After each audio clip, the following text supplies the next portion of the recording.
Hai, this is my channel dan aku akan berbagi cerita tentang apapun yang kalian harus tahu.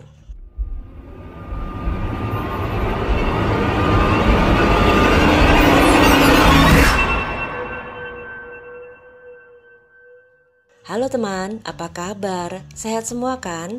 Kali ini aku mau berbagi cerita tentang perjalananku selama 3 hari 2 malam ke Kalimantan Selatan. Seperti apa keseruan selama di sana? Tonton terus videoku sampai habis ya, biar nggak penasaran. Buat yang udah jadi penonton setia, makasih banget loh ya. Berkat support kalian, channel ini masih bisa eksis sampai sekarang. Dan buat yang baru nemu channel ini, jangan lupa untuk like, subscribe, dan share ya, biar aku makin semangat untuk bikin video-video selanjutnya. Aku tiba di Bandara Samsudin Nur, Kalimantan Selatan pada tanggal 9 November 2024, jam 12.30 waktu Indonesia bagian tengah.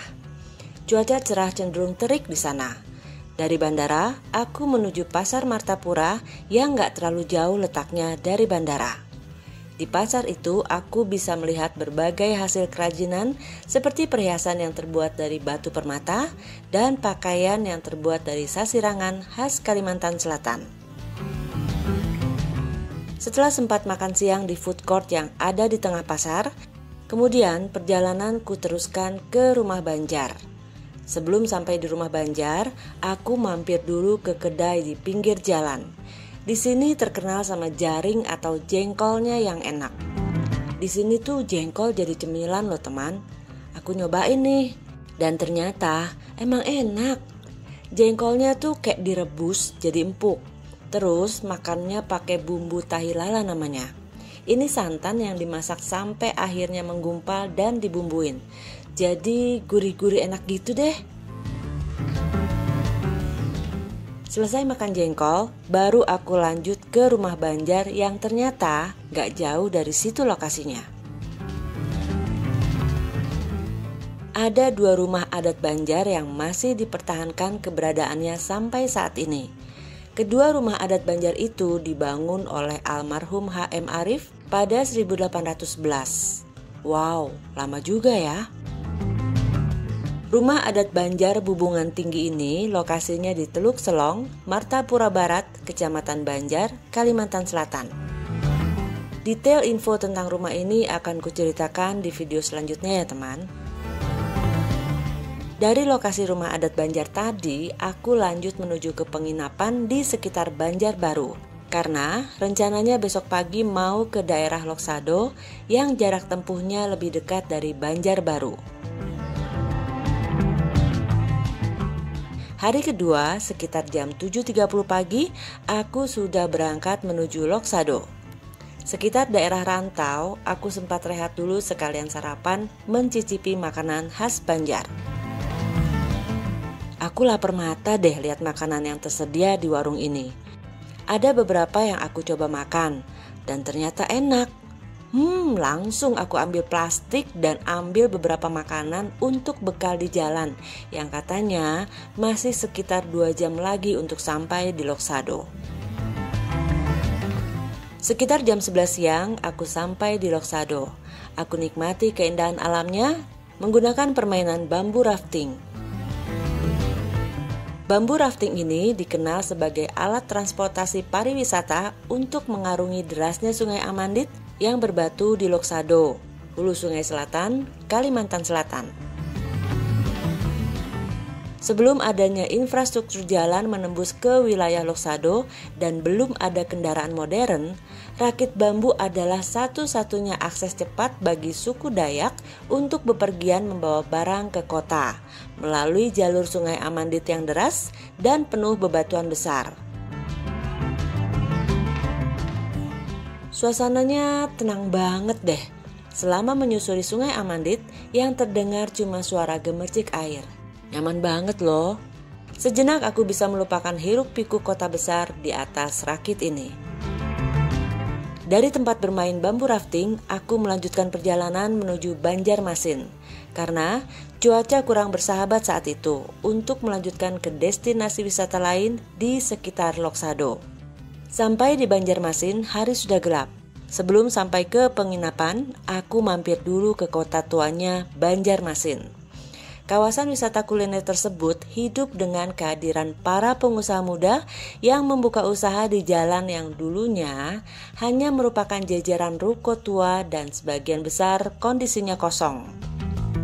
Dari hanya satu kedai kopi, kini sedikitnya terdapat belasan tenan yang meramaikan lokasi tersebut.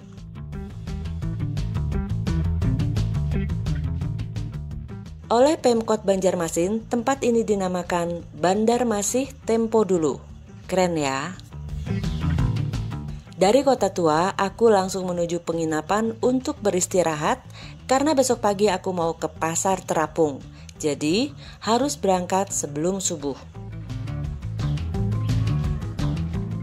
Hari ketiga, aku udah siap jalan jam 3.30 pagi waktu setempat. Karena udah janjian sama pemilik perahu yang akan membawaku menyusuri sungai menuju Pasar Terapung Lok Baintan.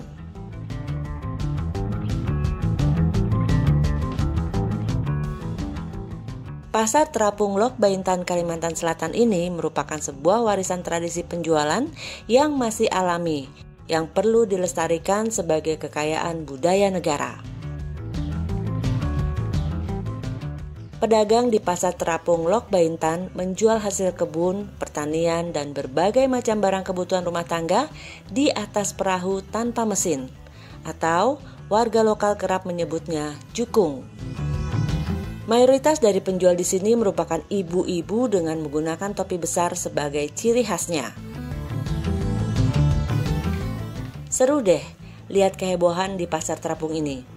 Salut lihat kehebatan ibu-ibu mengendalikan perahu tanpa mesin untuk menjajakan barang-barang dagangannya. Mereka nggak ada yang pakai pelampung loh, hebat ya.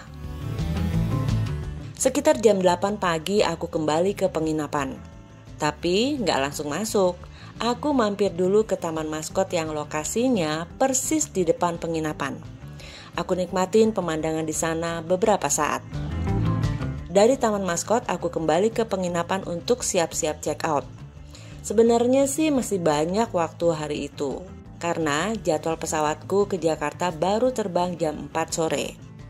Jadi, aku manfaatkan waktu yang ada untuk makan siang di lokasi yang searah dengan bandara. Habis makan, aku juga masih bisa mampir ke lokasi wisata Danau Seran.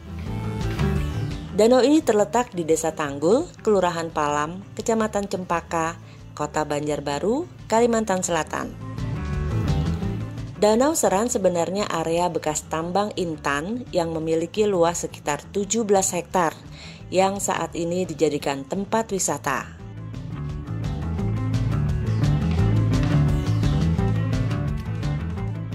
Saat memasuki kawasan danau, terlihat air danau yang jernih dan berwarna kehijauan. Di sana juga tersedia kawasan untuk menikmati berbagai kuliner sambil bersantai dan menikmati keindahan danau.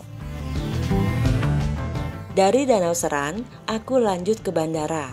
Aku akan istirahat di sana sambil menunggu pesawat menjemputku untuk kembali ke Jakarta.